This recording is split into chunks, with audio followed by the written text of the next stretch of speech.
आभूषण जैसे लक्ष्मी के हाथों में कंगन, पैरों में पायल, कानों में बताया, ऐसे नारायण को भी क्यों बताया? लक्ष्मी नारायण कंबाइंड रूप विष्णु कहा जाता है ना। विष्णु का जितना तामझाम है वो सारा तामझाम लक्ष्मी नारायण को बांट दिया है। देखो दोनों का कॉम्बिनेशन विष्णु है।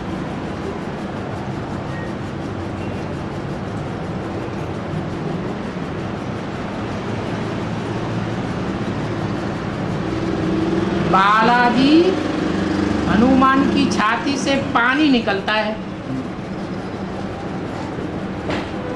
उसका बेहद में अर्थ क्या है?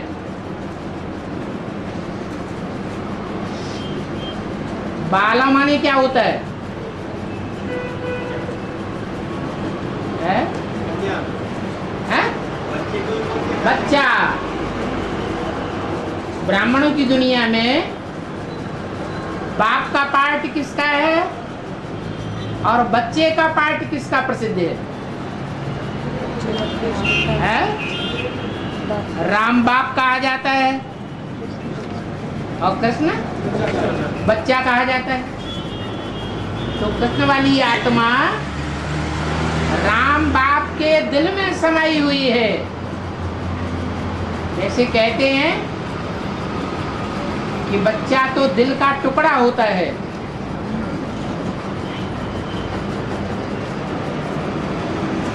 तो ऐसे ही बच्चा कृष्ण है रचना और राम बाप है रचयिता। उदय में दिखाया गया है भक्ति मार्ग में।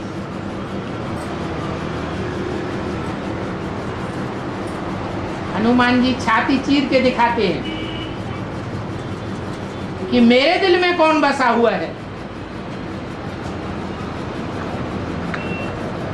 बच्चे के दिल में बाप बसा हुआ है और बाप के दिल में बच्चा बसा हुआ है।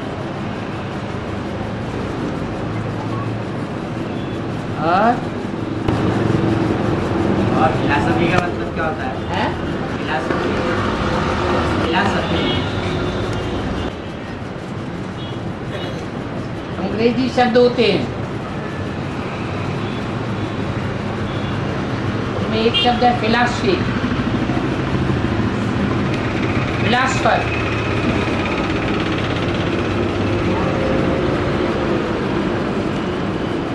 जो मनन चिंतन मंथन करने वाले हैं उनको कहा जाता है फिलॉसफर।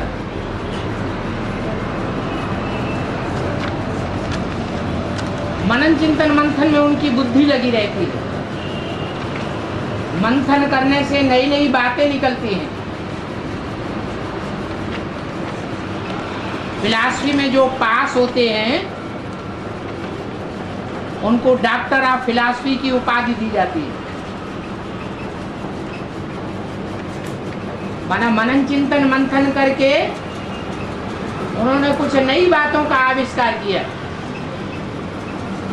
नई बातें निकाली।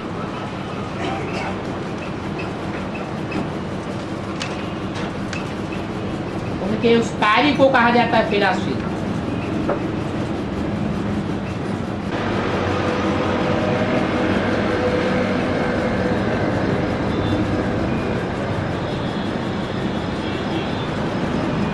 अष्टदेव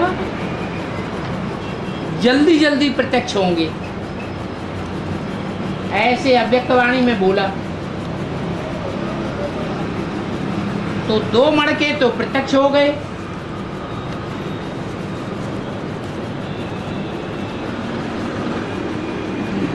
बाकी जो मणके हैं वो कब प्रत्यक्ष होंगे?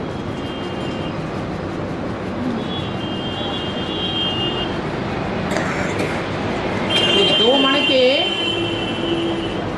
कब से प्रत्यक्ष हुए?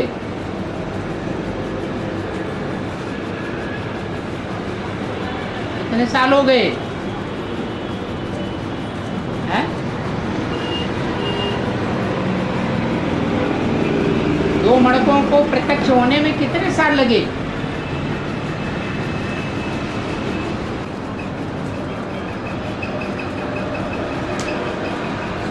चारों युगों की शूटिंग एडवांस के अनुसार कब पूरी हुई?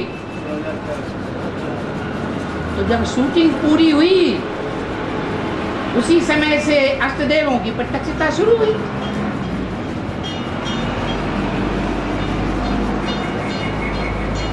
अव्यक्तवाणी में उसी समय बोला गया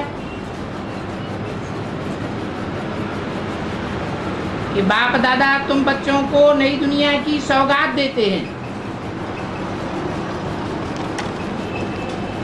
पूछा तो नई दुनिया में आना जाना करते हो ना?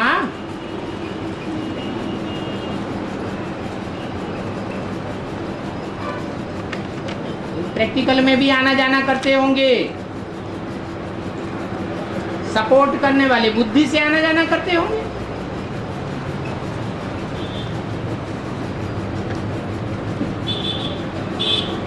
उसी समय से इशारा देना शुरू कर दिया।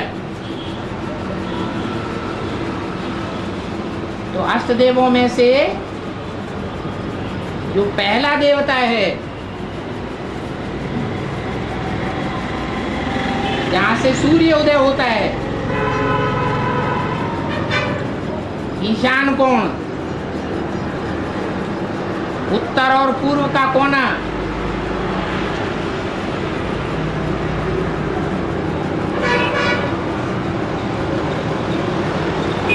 तो महादेव कहा जाता है। ईशान कोण से ईश्वर की प्रत्यक्षता मानी जाती है।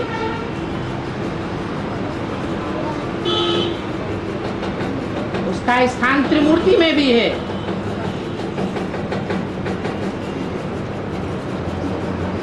तो त्रिमूर्ति में ऊंचे से ऊंची के कोटि की जो आत्माएं हैं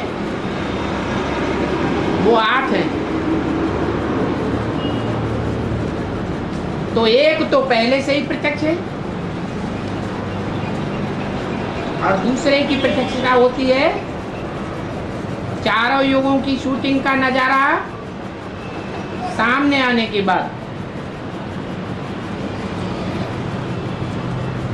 कितने साल हो गए? 2004 के बाद 2010 चल रहा है। कितने साल हुए हैं? 5 साल है। 5-6 साल में एक मण का प्रत्यक्ष हुआ, क्योंकि एक ही प्रत्यक्षता तो त्रिमूर्ति में पहले से ही हो गई। तो बाकी कितने रह गए?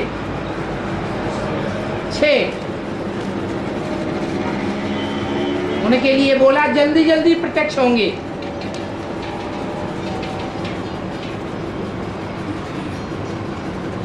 तो टाइम निकल गया कि अभी है? है अभी। क्योंकि जब तक अष्टदेव नहीं होंगे, फ्लॉलेस आत्माओं का संगठन इकट्ठा नहीं होगा, तब तक नई दुनिया की स्थापना नहीं हो सकती। और स्थापना नहीं होगी तो भगवान बाप भी प्रत्यक्ष नहीं होगा। स्थापना नहीं होगी, अष्टदेव जो पालना और स्थापना के निमित्त हैं वो प्रत्यक्ष नहीं होंगे, तो नष्टदेव भी प्रत्यक्ष नहीं होंगे। क्योंकि नियम है पहले स्थापना बाद में विनाश। और टाइम कब तक नुदा हुआ है? अष्टदेवों की प्रत्यक्षता का टाइम नुदा हुआ है या नहीं है? नहीं नुदा हुआ है? नियम है फादर शोज सन्स और सन शोज फादर। कौन ज्यादा पावरफुल है? बाप ज्यादा पावरफुल है। तो पहले बच्चों को प्रत्यक्ष करेगा, बाद में बाप प्रत्यक्ष होगा, या बाप पहले प्रत्यक्ष होगा और बच्चे बाप को प्रत्यक्ष करने के निमित्त बन जाएंगे? क्या पहले होगा? है सत्सुल बच्चे बाप को पहले प्रत्यक्ष करेंगे? बाप पहले बच्चों को प्रत्यक्ष करेगा। तो बाप की प्रत्यक्षता का टाइम मुदा हुआ है या नहीं है? इससे पहले बच्चे भी प्रत्यक्ष हो जाएंगे।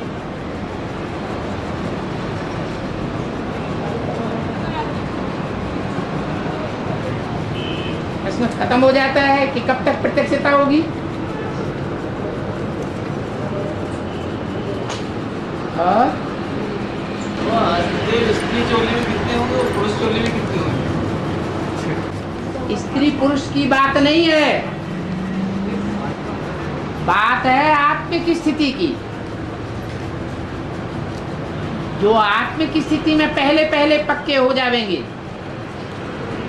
वो अष्टदेव की लिस्ट में आवेंगे। वो 8 आत्माएं ऐसी आत्माएं हैं जो नई दुनिया की एकदम आदि में प्रत्यक्ष होती है। उनमें से अगर एक आत्मा भी रह जाएगी तो नई दुनिया की प्रत्यक्षता नहीं हो सकती।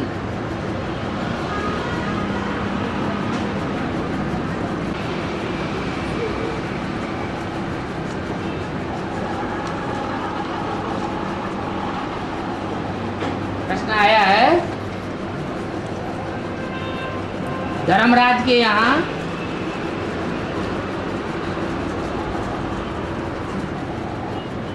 मुख्य अधिकारी कौन होता है?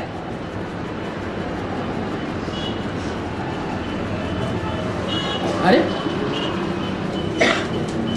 किसी को नहीं मालूम है? चित्रगुप्त। नाम क्या दिया?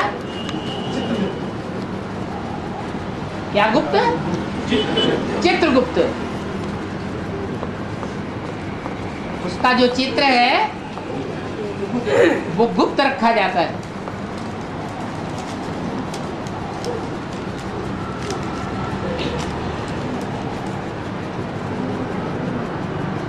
उसके पास सबके कर्मों का लेखा जोखा रहता है।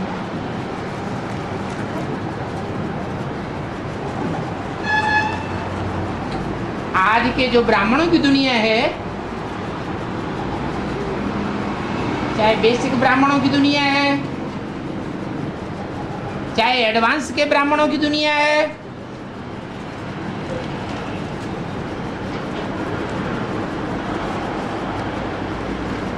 ज्यादा लेखा जोखा किस बात का रखा जाता है?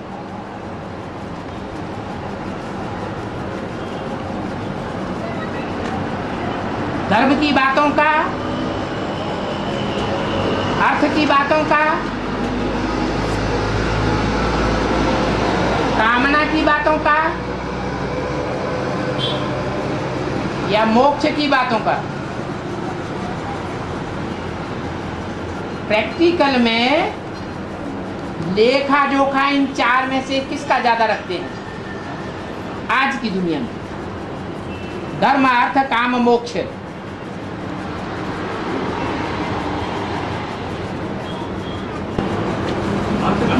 अर्थ का रखते हैं। तो ब्राह्मण की जो वर्तमान दुनिया चल रही है उसका भी आधार अभी सबकी बुद्धि में अर्थ ही है, और अर्थ के ही पीछे ही परसेंटेज में ज्यादा ब्राह्मण पड़े हुए हैं।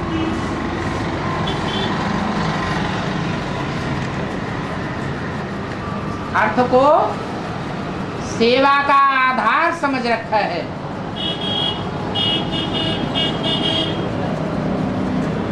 जबकि बाप ने बताया है सेवा निराधार होनी चाहिए।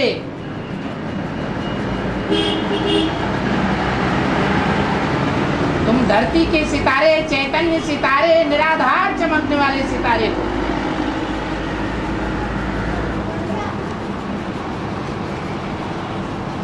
राजाएं किसी का आधार लेते हैं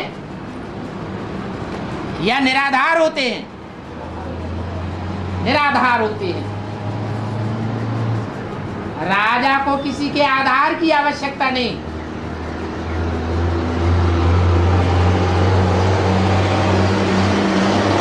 उनको निराधार सितारा बनना है। तो लेखा जोखा करने वाला कोई होगा या नहीं होगा निमित्त में?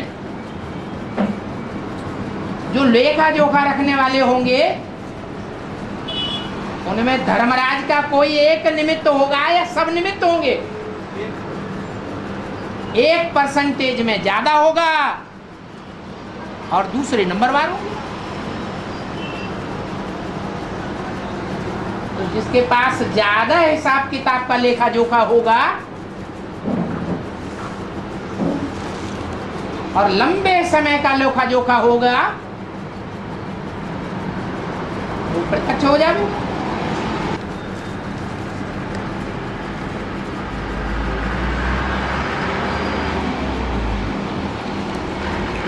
पूछा है क्या कंपिल में भट्टी करने वाले ही सूर्यवंशी बनेंगे? फर्रुखाबाद में भट्टी करने वाले सूर्यवंशी नहीं बनेंगे?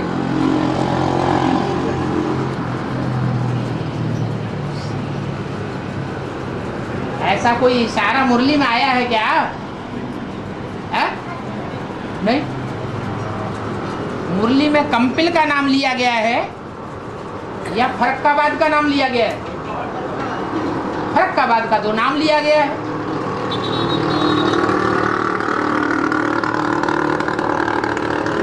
हाँ, थोड़ा इशारा दिया है फर्रुखाबाद की तरफ। माने किस तरफ? पूरब की तरफ, पश्चिम की तरफ, उत्तर की तरफ, दक्षिण की तरफ, ये क्लियर नहीं किया गया। तो ये नहीं कहा जा सकता कि कंपिल में भट्टी करने वाले ही सूर्यवंशी बनेंगे।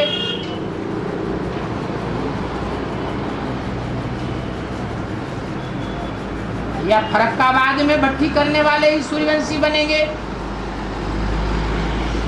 हाँ, ये जरूर कहा कि फर्रुखाबाद के लोग मालिक को बहुत मानते हैं।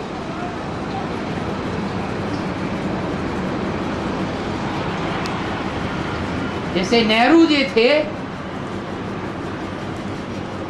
तो नेहरू जी ने जिंदगी में रहते रहते कौन सा प्रदेश है जहां से सारे चुनाव जीते? उत्तर प्रदेश में भी इलाहाबाद।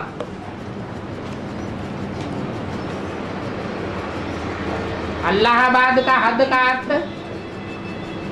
कुछ भी हो, अंग्रेजों ने नाम रखा, लेकिन हिंदी में अर्थ है ऊंचे से ऊंचा पाट बजाने वाले का बाद।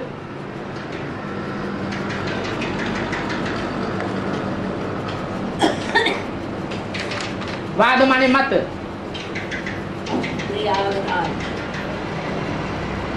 जहां से उसका मत निकलता है।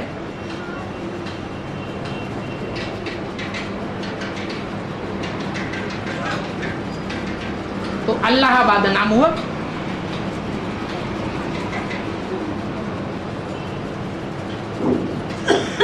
तो नेहरू जी की मान्यता कहाँ हुई ज्यादा? इलाहाबाद में। ऐसे ही फर्रुखाबाद के लोग मालिक को बहुत मानते हैं।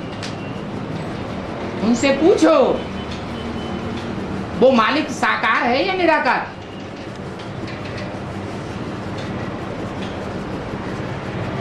भारतवर्ष में इतने शहर हैं, इतने कस्बे हैं, टाउन्स हैं, उनमें फर्रुखाबाद का ही नाम क्यों लिया?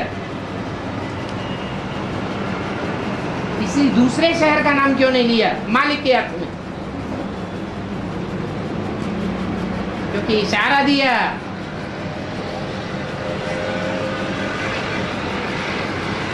कि वो मालिक बनने वाला व्यक्तित्व परोपवाद से प्रत्यक्ष होता है। तो जहां से उसकी प्रत्यक्षता होगी और जब वहां के लोगों को पता चलेगा कि सारी दुनिया का मालिक तो यहां ही बैठा हुआ था और हमने हमेशा उसकी ग्लानि की,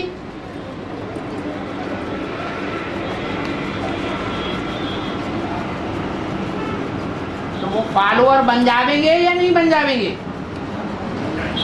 बन जाएंगे। जैसे बोला, तुम बच्चों का पूरा परिवार ज्ञान में चलेगा। बेसिक वालों को नहीं कहा, दुनिया वालों को नहीं कहा, तुम बच्चों का पूरा परिवार। क्यों? क्योंकि अभी हमें एडवांस में चलने वाले बच्चों का पूरा परिवार विरोध कर रहा है। लास्ट में जब बाप प्रत्यक्ष होगा तो उनके अंदर ये स्वाभिमान जागेगा कि मेरे परिवार के खून से निकला हुआ एक व्यक्ति भगवान के नजदीक है। तो वो भगवान को फॉलो करेंगे या नहीं करेंगे? करेंगे।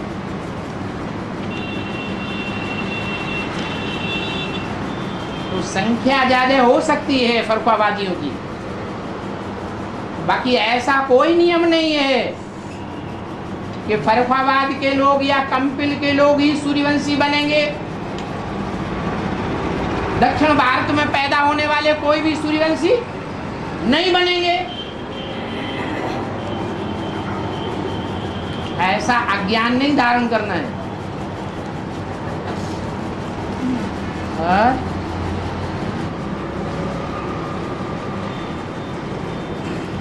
आया है उज्जैन में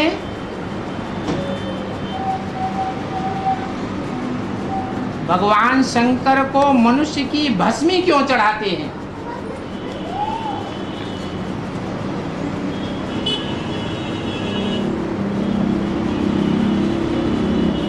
जो ज्ञान मार्ग में प्रैक्टिकल होता है,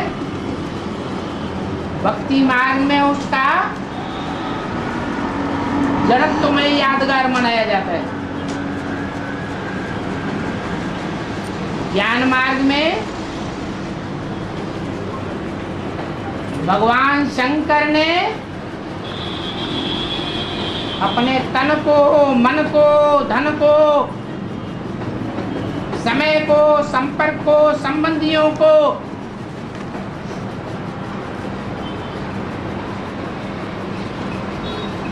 स्मृति से भुलाया है। एक बात को याद किया है, अर्थात सब प्रकार का देहभान भस्म किया है। तो भक्ति मार्ग में यादगार मनाते हैं। उन्होंने देहभान को भस्म बनाया। भक्ति मार्ग में शरीर खत्म हो जाता है तो उसकी भस्म को लेकर भगवान के ऊपर चढ़ाते हैं।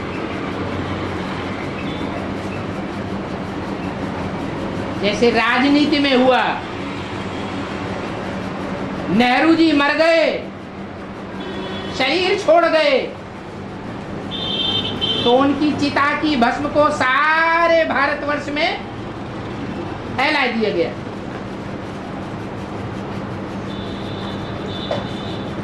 तो भक्ति मार्ग में स्थूल बातें हैं, ज्ञान मार्ग में प्रैक्टिकल चैतन्य बातें।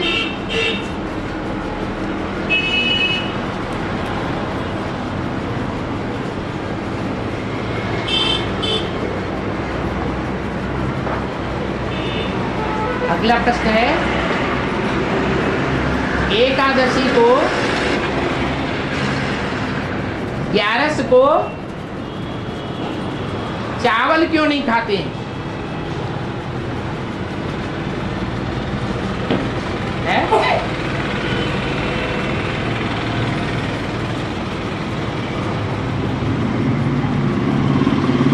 क्या कारण है?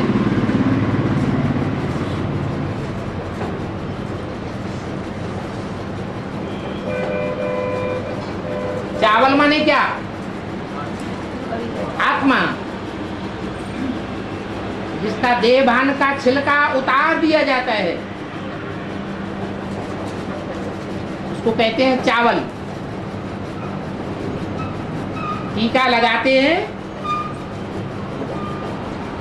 तो स्मृति के रूप में चावल लगाते हैं, अर्थात आत्मिक स्वरूप में रहें,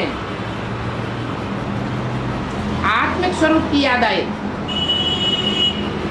अपनी आत्मा को याद करें तो भी चावल के रूप में, और दूसरी आत्माओं को देखें तो भी चावल के रूप में। देह को न देखें, छिलके को न देखें। तो ऐसी आत्मिक स्थिति में धारण करने की प्रैक्टिस करने वाले व्यक्तित्व को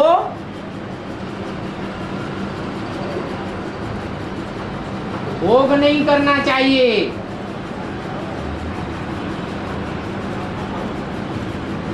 ऐसे तपस्वी का अगर भोग करते हैं, देह का सुख लेते हैं, तो 100 गुना पाप चढ़ जाता है। इसलिए भक्ति मार्ग में उन्होंने चावल ही खाना बंद कर दिया। वास्तव में चावल खाने की बात नहीं है, चावल अर्थात आत्मिक स्थिति में स्थित होने का अभ्यास करने वालों की बात है।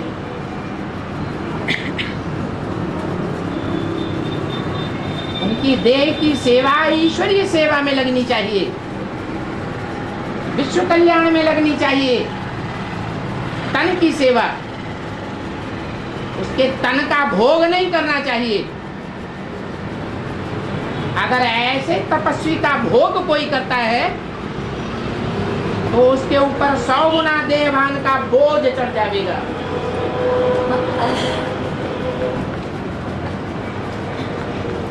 इसलिए बहुत अनिष्ट मानते हैं। तो एकादशी के दिन चावल नहीं खावेंगे,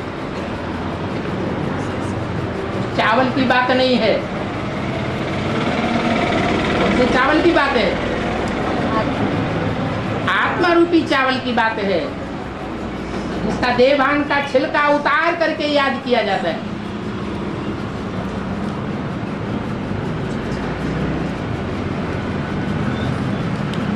और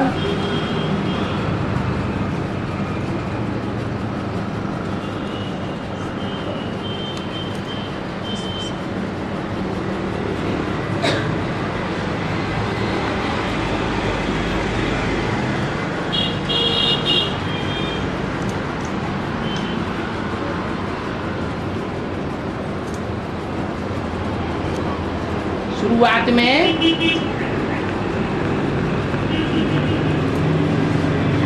यज्ञ के आदि में ज्ञान सभा के बीच में कचहरी होती थी। उस कचहरी में बच्चे अपना अपना पोता मेल सारी सभा के बीच में बताते थे।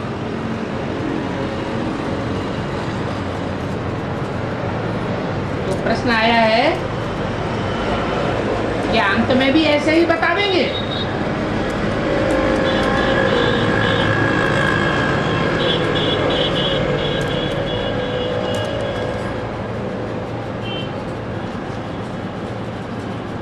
तो ज्ञान के अनुसार सीधी सी बात है, जो आदि में हुआ सो अंत में भी होगा। आदि में छोटे रूप में हुआ है और अंत में बड़े रूप में होगा।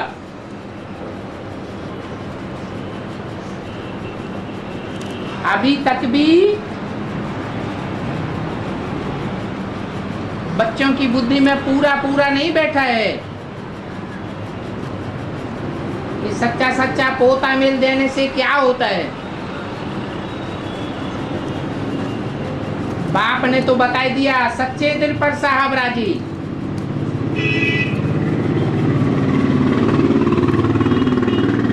बाप सत्य बातें बता करके सत्युग की स्थापना करते हैं। और ये भी वार्निंग देते हैं कि अंत में किसी का कुछ भी छुपा हुआ नहीं रह जाएगा। जितना छुपाना चाहेंगे उतना भरी सभा के मैदान में सबके सामने प्रत्यक्ष होगा। तो जिन बच्चों की बुद्धि में ये बात बैठती जाएगी, रियलाइजेशन कोर्स चल रहा है, रियलाइज करते जाएंगे, तो पोता मिल देने वालों की संख्या बढ़ेगी या घटेगी? बढ़ेगी।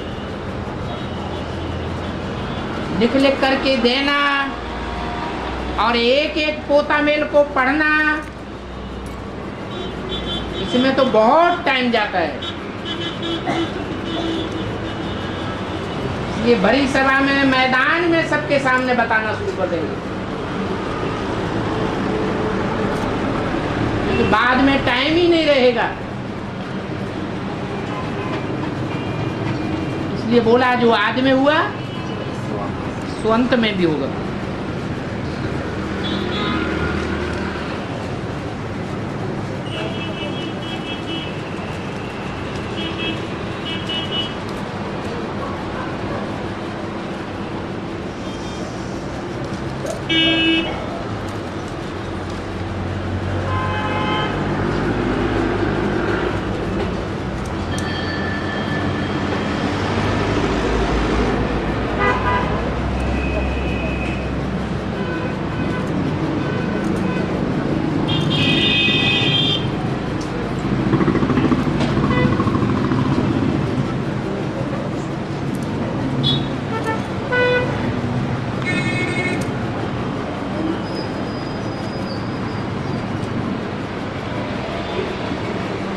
प्रश्न आया है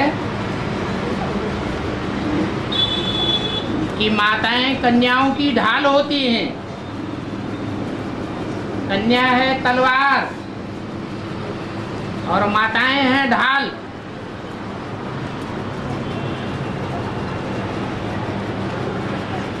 ऐसा क्यों कहा है?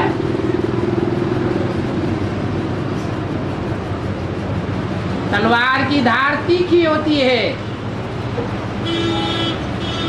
और ढाल कैसी होती है? ढाल मोटी चमड़ी की होती है। गेंडे की खाल से ढाल बनाई जाती है।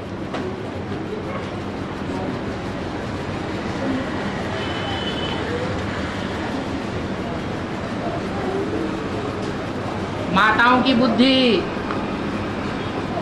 घर परिवार को चलाने में, बाल बच्चों को जन्म देने में, उनकी पालना करने में सारी बुद्धि खप जाती है।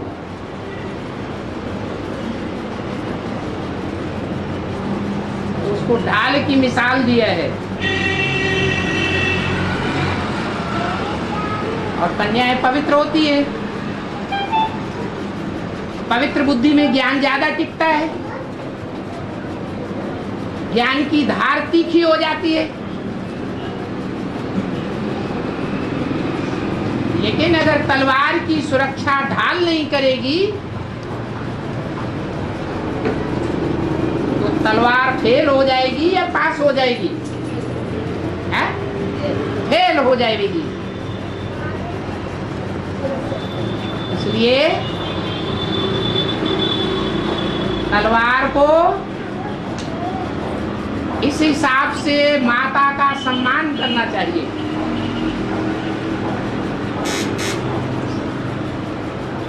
लेकिन प्रश्न आया है कि माताएं तो कन्याओं की ढाल होती हैं,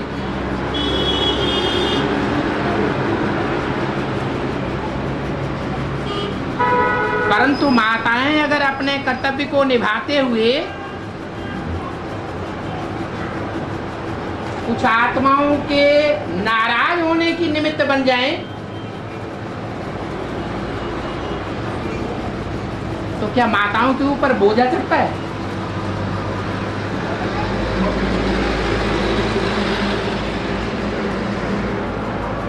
माताएं अगर ढाल का कर्तव्य निभाती हैं और इस कर्तव्य के कारण कोई आत्मा नाराज हो जाए, तो नाराज होने वाले अज्ञानी हैं या ज्ञानी हैं? अज्ञानी हैं।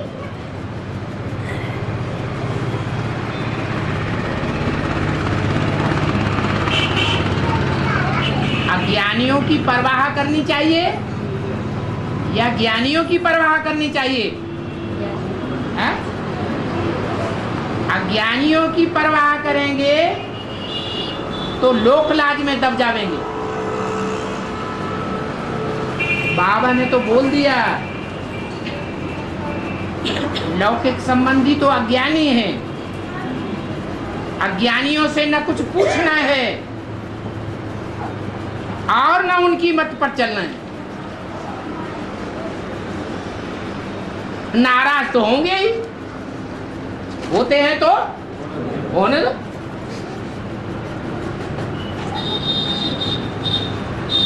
हम भगवान की डायरेक्शन को क्यों भूल जाएं? हाँ, इतना जरूर है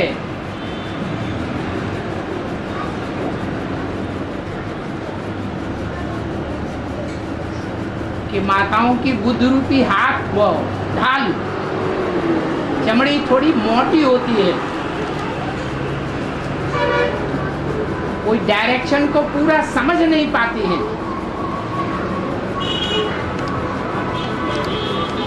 न समझ पाने के कारण कुछ उल्टा पुल्टा करे, वो बात दूसरी।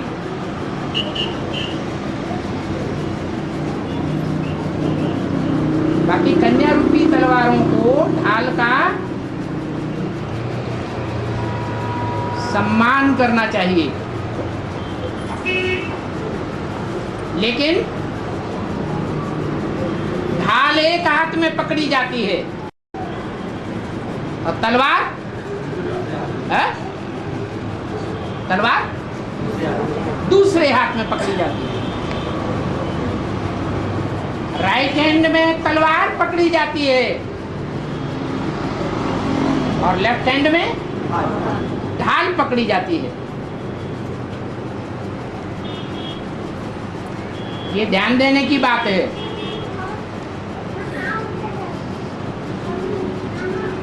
खास करके तब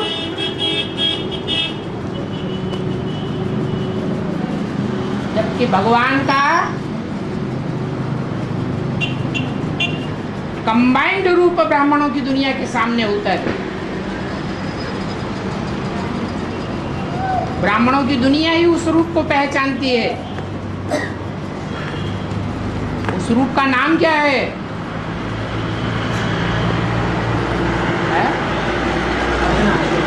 अर्धनारीश्वर। अर्धनारीश्वर में एक आत्मा नारी के रूप में, हीरोइन के रूप में पार्ट बजाने वाली है और एक आत्मा हीरो के रूप में पार्ट बजाने वाली है। सुप्रीम सोल ना हीरो बनता है और ना हीरोइन बनता है। तो राइट हैंड कौन हुआ और लेफ्ट हैंड कौन हुआ? है? है? कौन है राइट हैंड? है? है? अरे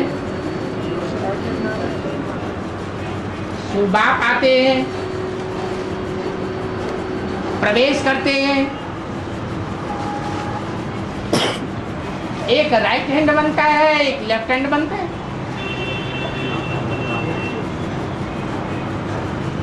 लक्ष्मी नारायण का चित्र सामने खड़ा हुआ है, पीछे खड़ा हुआ है।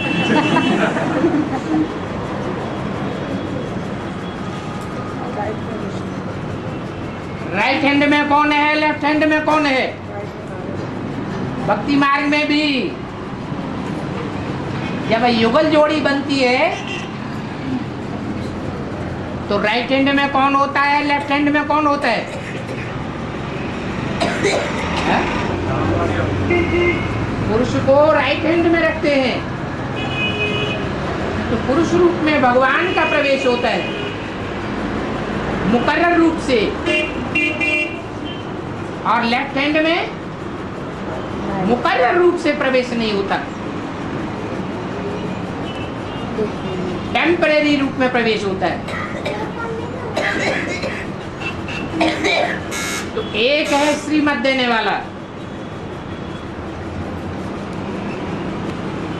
उस हाथ में तलवार रहती है, और लेफ्ट हैंड में ढाल रहती है।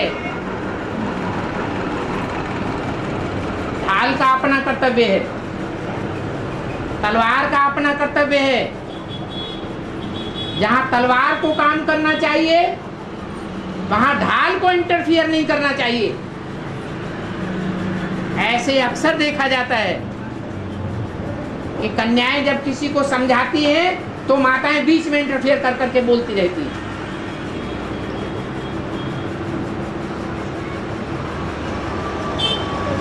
ये अच्छी बात है, खराब बात है? ये ठीक बात नहीं है। ढाल को उस समय काम करना है जहां तलवार के ऊपर आंच आती हो।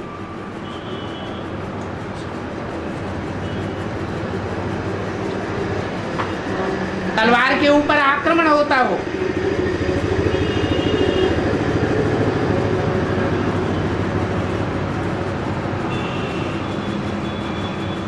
तलवार का भी कर्तव्य है कि दुश्मन के ऊपर वार करे, ढाल के ऊपर वार करना न शुरू कर दे।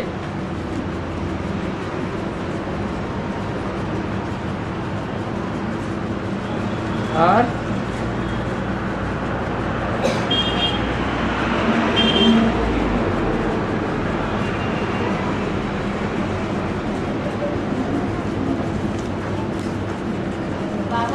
हाँ जी, पीठमपुर में संगठन का किस दिन किया है?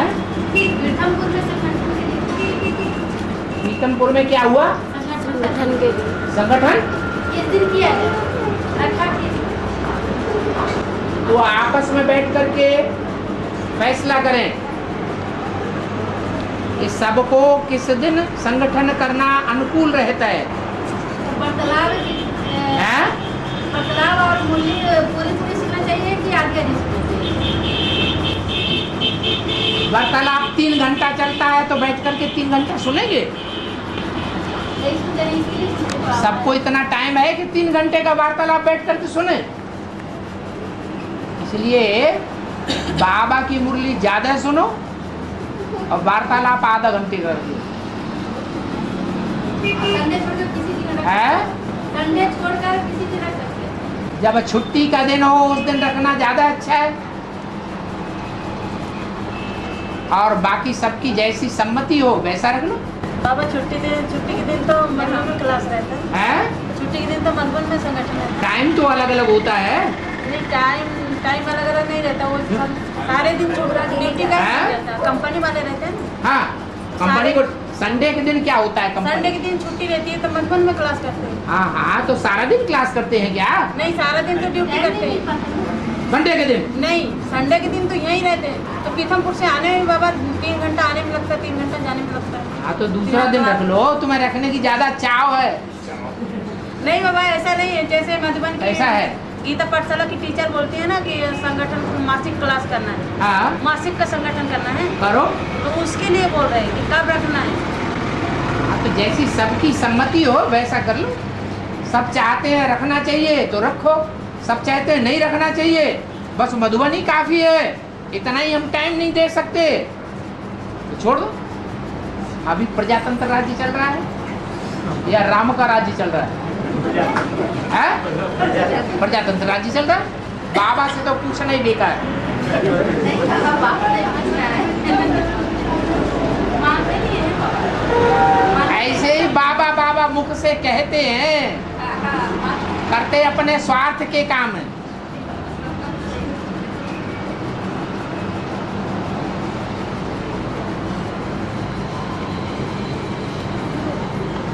उसने कहा, बाबा ने कहा कि बाबा हर युग की 4 अवस्थाओं के मध्य में आते हैं।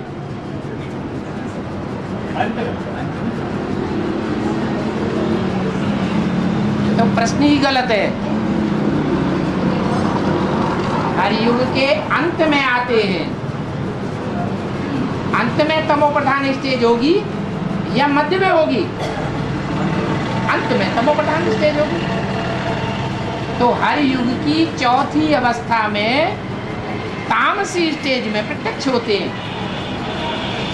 बाकी सबसे जास्ती तमो प्रधान युग है कलयुग, और कलयुग में भी चौथे युग की तामसी स्टेज में जब प्रत्यक्ष होते हैं तब कार्य संपन्न होता है, प्रत्यक्षता शुरू होती है।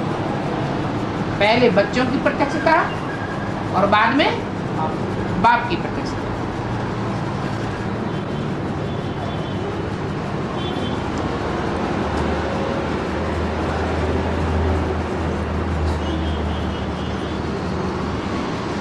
कोई अव्यक्त वाणी में 18 तारीख की अव्यक्त वाणी में बाबा ने ऐसे बोला छत्तीसगढ़ वालों को कि तुम अपने को इंदौर जोन का ही समझो। किसी को याद है? छत्तीसगढ़ वालों को बोला बाबा ने कि तुम अपने को इंदौर जोन का ही समझो।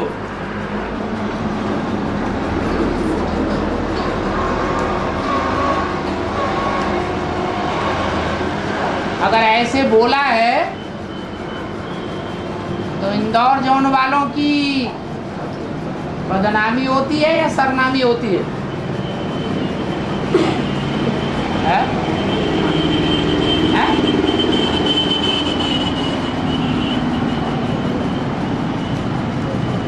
छत्तीस का अर्थ क्या है? 3 का मुंह इधर और 6 का मुंह इधर।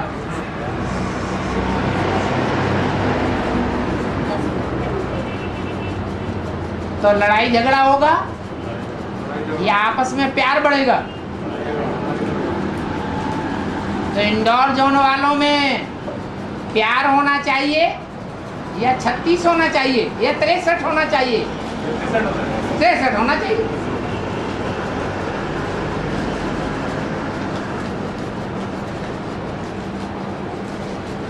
पहले देखना है कौन सी 18 तारीख की अव्यक्त वाणी में बाबा ने कैसे बोला है, फिर अगले संगठन में बात रखनी है।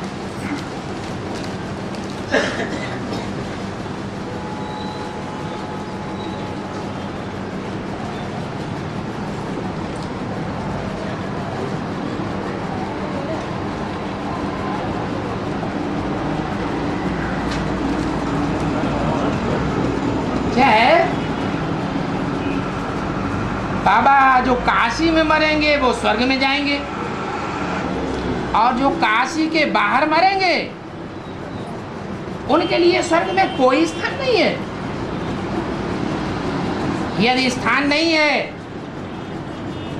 तो उनके मरने का कोई फायदा ही नहीं है। फालतू इतनी मेहनत क्यों करें?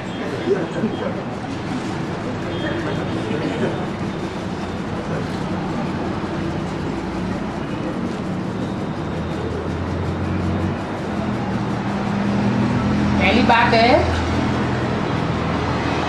काशी में मरने के लिए कोई ने मना कर दिया है क्या? है? काशी में मरने के लिए मना किया गया क्या कि काशी में नहीं मरना? कोई ने मना किया? अरे नहीं, ये तो निश्चित है। काशी माने काश्य, काश्य माने याद, याद माने प्यार, स्नेह, एक के प्रति स्नेह। उस एक के प्रति स्नेह में जो मरेंगे तन से, मन से, धन से, समय से, संपर्क संबंध से, अर्थात देह भान से। तो स्वर्ग में जाएंगे, मरने वालों की संख्या कितनी होगी?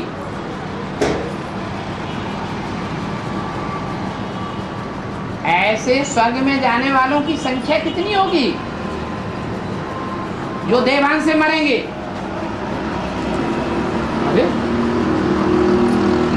अरे अभी अभी तो बात हुई थी 4.5 लाख।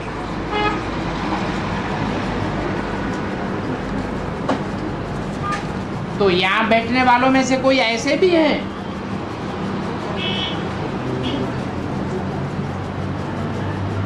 है या नहीं है, जो काशी में मरना पसंद नहीं करते, बाहर की दुनिया में ही रहना पसंद करते हैं?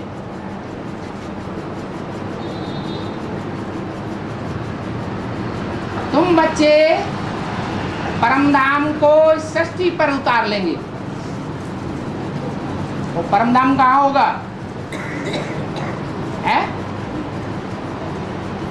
अरे वो परमधाम कहाँ होगा? अरे सृष्टि पर कहाँ? माउंट आबू, महामधुबन। तो माउंट आबू में बाप और बाप के आत्मिक स्टेज में रहने वाले, स्थित रहने वाले बच्चे इकट्ठे नहीं होंगे, है? होंगे। वहां काशी नहीं होगी, काशी नहीं होगा।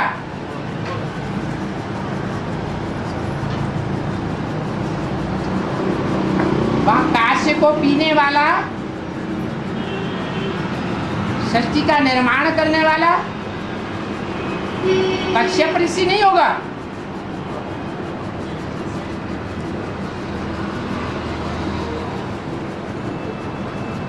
कश्यप ऋषि भी होगा,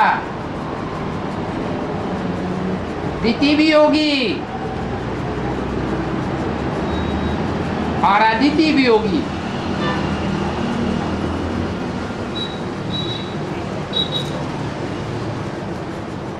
सभी सुर और आसुरी धर्मों की बीज रूप आत्माएं वहां मौजूद होंगी या नहीं होंगी? हैं? होंगी। तो बाहर में मरने की क्या बात रह गई? बाहर में मरने की बात करना माने बाहर की दुनिया में ही रहने का हमने संकल्प लिया है।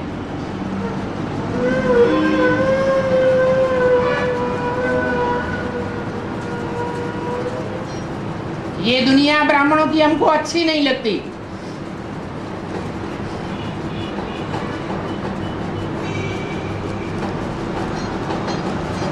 और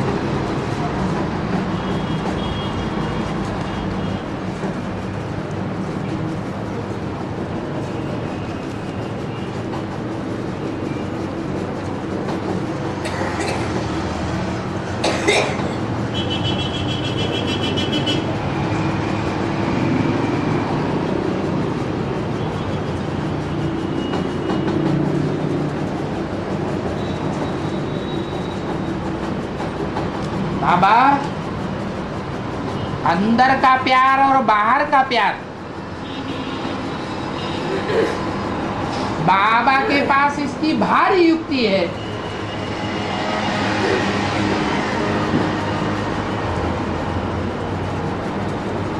तो बाहर का प्यार क्या है और अंदर का प्यार क्या है?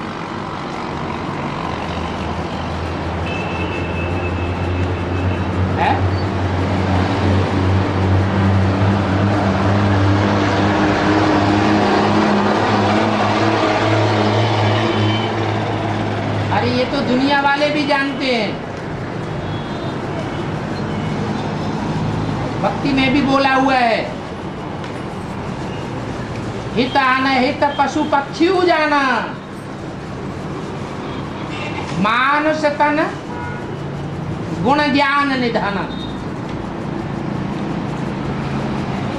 हमारा हितैषी कौन है, हित करने वाला कौन है, कल्याण करने वाला कौन है, और अहित करने वाला अकल्याणकारी कौन है, वो जानवर भी समझ लेते हैं।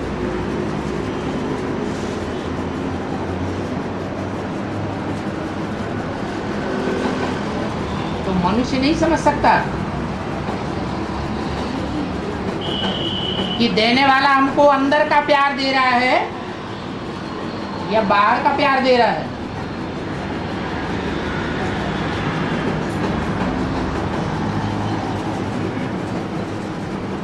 रही भगवान की बात,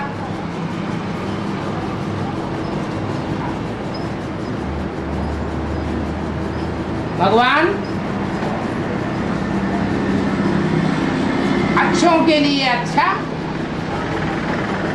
और बुरों के लिए बुरे से बुरा है या सदैव अच्छा है?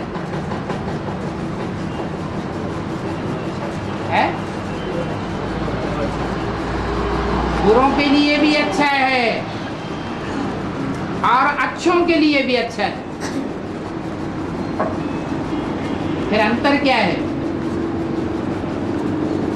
अंतर है अपने अपने कर्मों का।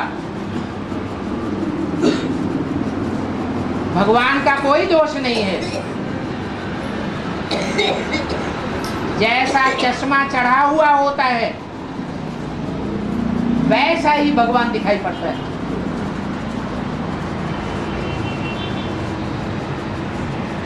तिरसठ जन्मों के ज्यादा पाप कर्मों का चश्मा चढ़ा है तो भगवान भी शैतान दिखाई पड़ेगा। और इस दुनिया के जो बड़े से बड़े शैतान हैं, रावण के मुख हैं, वो ही भगवान दिखाई पड़ेंगे।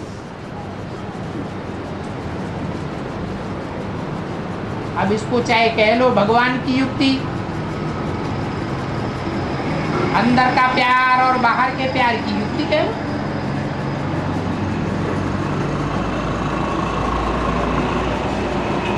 बाकी भगवान तो अंदर बाहर एक है। हाँ, जिस तन में प्रवेश करता है वो मनुष्य आत्मा है या सदैव का भगवान है? क्या है? मनुष्य ही है। वो अनेक रूप धारण कर सकता है।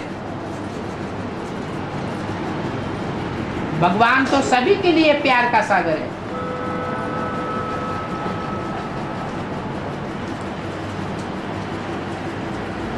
सुख का सागर है। वो सुख ही देता है और सदा काल का सुख देता है। फिर दुख किससे मिलता है? हैं? अरे देहधारियों से दुख मिलता है और विदेही से सुख मिलता है। ये भी अपनी आंख का दोष है या गुण है कि भगवान को हम किस रूप में देखते हैं। शैतान के रूप में ज्यादा देखने की आदि आंख है या भगवान के रूप में देखने की आदि आंख है? आंख भी आदि हो जाती है।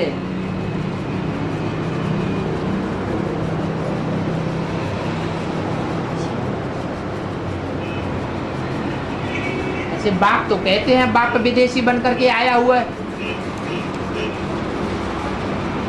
ऐसे क्या साबित होता है? विदेशी है या विदेशी बनकर आया हुआ है? असलियत क्या है? हैं?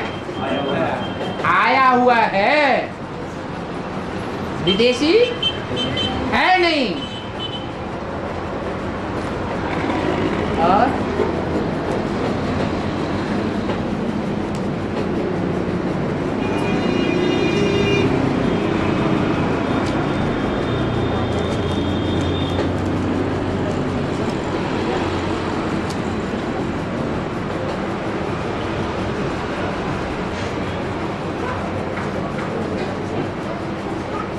संगठित सेवा में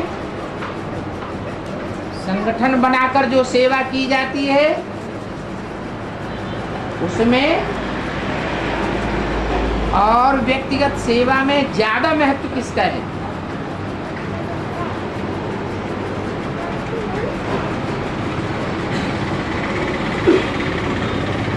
अभी कौन सा युग चल रहा है? संगम तो चल रहा है, लेकिन दुनिया के जो वाइब्रेशन है उस हिसाब से कौन सा युग है? उसके लिए गायन है, संघौ शक्ति कलौ युगे। कलयुग में एक की शक्ति काम नहीं करती है। कौन सी शक्ति काम करती है? संगठन की शक्ति काम करती है। और ईश्वरीय संगठन हो तब तो फिर बात ही क्या।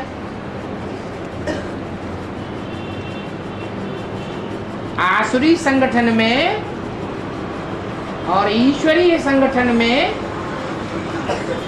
विशेष अंतर किस बात का है?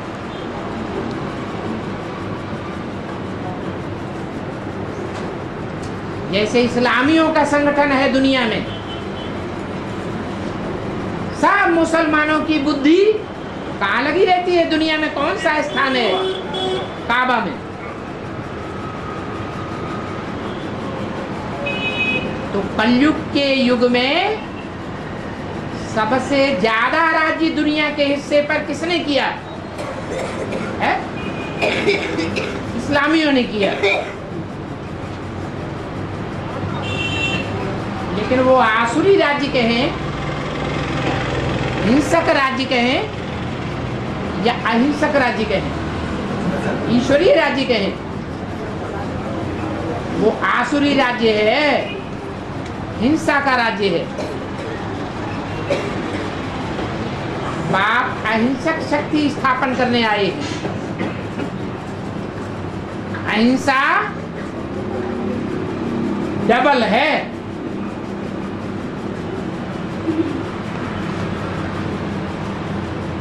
एक काम कटारी की हिंसा और दूसरी स्थूल हिंसा। दोनों प्रकार की हिंसाओं से परे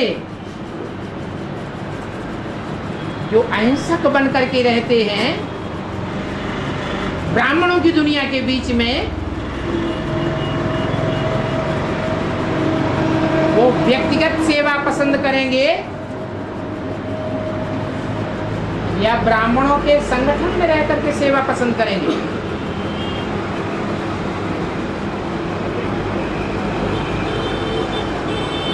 व्यक्त अर्थात एक आत्मा अपने शरीर के द्वारा अपने को व्यक्त करती है, प्रत्यक्ष करती है। जो भी इंडिविजुअल आत्मा है वो तमो प्रधान है या सतो प्रधान है? तमो प्रधान है। तमो प्रधान आत्मा सेवा करेगी या डिसर्विस करेगी? डिसर्विस करती है। इसलिए बाप दादा कहते हैं कि मैं बच्चों में प्रवेश करके सेवा करता हूं। बच्चे तो तमो प्रधान हैं, सेवा नहीं कर सकते, सिर्फ हिम्मत कर सकते हैं। हिम्मत है बच्चे तो मदद है बाप। लेकिन हिम्मत उन्हीं बच्चों को मिलती है जो पवित्र रहते हैं और याद में रहते हैं। दो डायरेक्शन मुख्य हैं। कौन कौन से? पवित्र बनो, योगी बनो। जितनी जितनी हम प्योरिटी को फॉलो करेंगे, प्योरिटी से यूनिटी अपने आप बनेगी या बनानी पड़ेगी? है? है? अपने आप यूनिटी बनेगी। और वो यूनिटी जितनी बनेगी तो वाइब्रेशन हमारे साथ होगा या विपरीत होगा? हमारे साथ होगा। उस वाइब्रेशन को लेकर के हम सेवा करेंगे तो व्यक्तिगत सेवा कही जाएगी या सामूहिक सेवा कही जाएगी? है? क्या कहेंगे? सामूहिक सेवा करें, उसका रिजल्ट ज्यादा निकलेगा। कोई भी धर्म पिता जब आता है तो अकेला होता है या उसके साथ समूह होता है?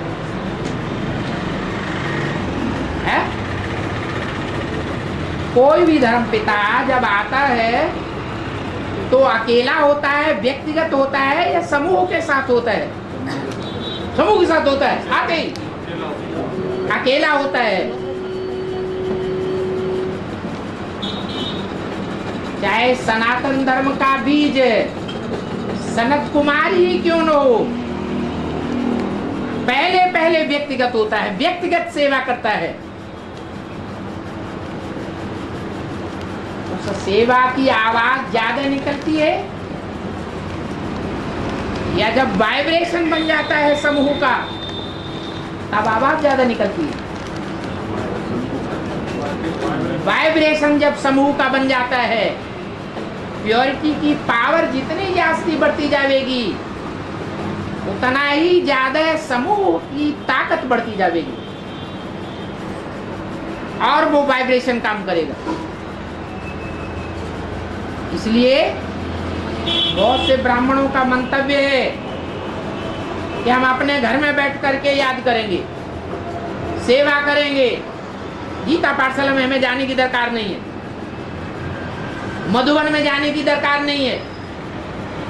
शिव बाबा कहते हैं एक शिव बाबा, दूसरा न कोई। ये व्यक्तिगत सेवा से फेल हो जाएंगे।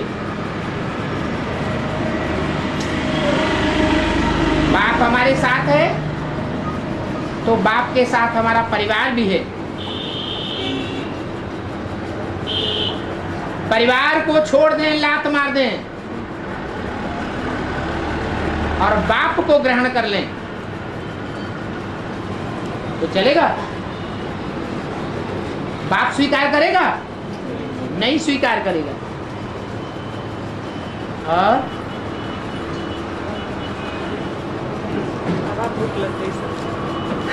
है दो नहीं पूरा करें, माताओं को रहम आ रहा है बाबा के ऊपर। चल